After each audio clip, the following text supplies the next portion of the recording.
Hi Aquarius! Welcome. And this is your reading. Be open-minded po, hindi po halos lahat makaresonate. Thank you nga po pala sa mga nagsusubscribe, sa mga bumabalik. Maraming pong salamat. Give me the message for Aquarius. Ano yung mensahe sa'yo? Give me the message for Aquarius. Ano yung mensahe sa'yo?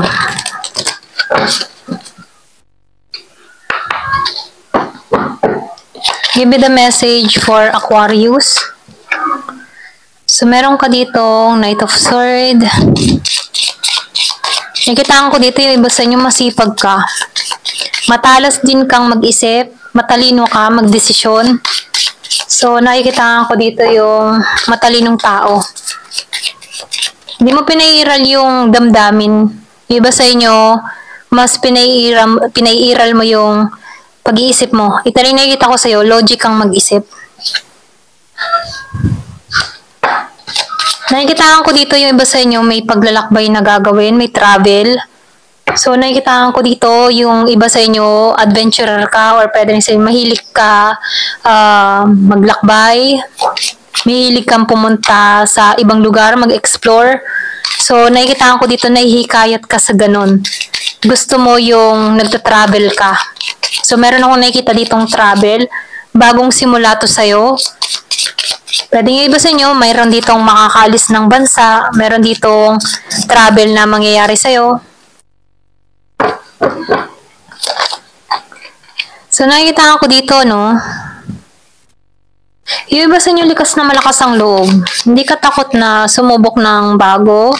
Hindi ka takot na mag-try. Andun yung hope mo sa pagbabago. So, nakikita ko dito matapang kang tao. Likas na sa'yo yun. So, yung iba naman sa inyo, nakikita ko dito, meron kang sitwasyon na nahihirapan pagdating sa pera. Yung iba, hindi halos lahat. Yung iba sa inyo, nag-iisip dito or pwede rin sabihin na meron kang pinagkakagastusan na kung sana, no, pati yung savings mo na kuha mo. Ito lang nakikita ko dito. So, nakikita ko dito na meron ditong nag-withdraw or pwede rin sabihin na meron kang pinagkagastusan. So, kahit ganun pa man, ano, nakikita ko dito, yung iba sa inyo marami kang ipon, marami kang pera. So, nakikita ko dito, meron kang pinagkakagastusan kasi meron kang pinaglalaanan noon. Pwede rin sabihin yung iba sa inyo, meron kang napupundar, meron kang isinasagawa, or pwede rin sabihin nagbabala ka na magpabahay, or meron kang pera dito na inipo na kung saan, ano, meron kang mabibili, meron kang mapupundar. Ito lang nakikita ko sa iba. So, nakikita ko dito yung paglago na nangyayari sa'yo. Kasi ikaw dito, nakikita ko dito, once na meron kang ginusto, nakapokus ka, talagang andun yung determinasyon mo, andun yung pagnanais mo. Kasi dito, no, pinaiiral mo yung talino mo. Bikas na matalino ka dito. Kaya sa bawat pagpapasya mo, may tagumpay na hatid. Ito rin nakikita ko sa'yo. So, yung mga plano mo, nagtatagumpay dito. Ayan. So, meron din ako nakikitang balita na parating dun sa iba. Meron dito magme-message sa'yo. Pwedeng oportunidad to sa trabaho. So, nakikita ko dito yung pagbabago. So, nakikita ko dito yung iba sa inyo, pure ang heart. Mabuti yung puso. So, nakikita ko dito yung innocent energy. Nais mong magtagumpay. Nais mong merong makamit. Nais mong umunlad. So, marireceive mo to. Masasakatuparan mo to.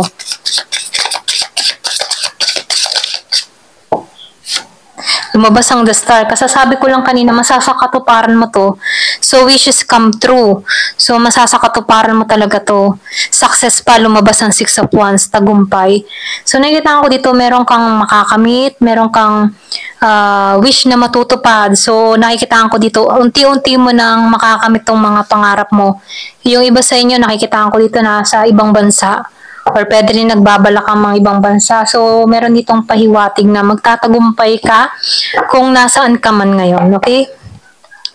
Give me the message. So, meron ditong skull, meron ditong kang matutuklasan na sikreto na masasaktan ka. Yung iba ha, pwede rin meron kang matuklasan sa kaibigan, kaanak, pwede rin meron ditong sinikreto sa'yo, hindi mo tanggap kung bakit nagsekreto to sa'yo, mga ganun. So, nakikita ko dito, masasaktan ka sa matutuklasan mo sa tao na to. Kung meron ka mang kadiling na tao, yan, kapatid, kapartner, kaibigan. So, sinasabihan ka rin dito, kapag ikaw ay nakipaghiwalay na at naibalik mo muli yung dating ikaw, yung confident mo, yung lakas mo, at babalik muli itong past mo, sinasabihan ka dito, wag mo nang ibaba yung standard mo kasi naibalik mo na naibangon mo na yung sarili mo. Kaya sinasabihan ka dito, wag ka nang babalik sa old, okay? Ito na yung mensahe. So, kailangan mo dito lumabas yung flag. So, may red flag. So, arrow.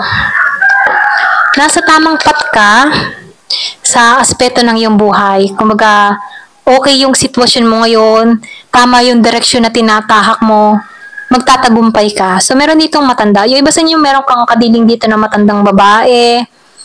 Ayan. So, kung sino man to, pwedeng lola, or pwede rin yung iba sa inyo, may sugar mommy ka, sugar daddy, or pwede rin lola to, okay? Pwede rin magulang. So, ito yung angel sa buhay mo. Pwedeng siya yung nagbibigay ng advice sa'yo, nagpapayo sa'yo. So, nakikitaan ko dito na meron din ditong spirit guidance. Pwede rin sabihin na meron ditong angel na malapit sa'yo lagi, iniingatan ka nito, or pwede rin sabihin na mahal sa buhay, pwedeng matandang babae, kung meron kang matandang babae na namayapa, pwedeng lolo, lola, mga ganun ano.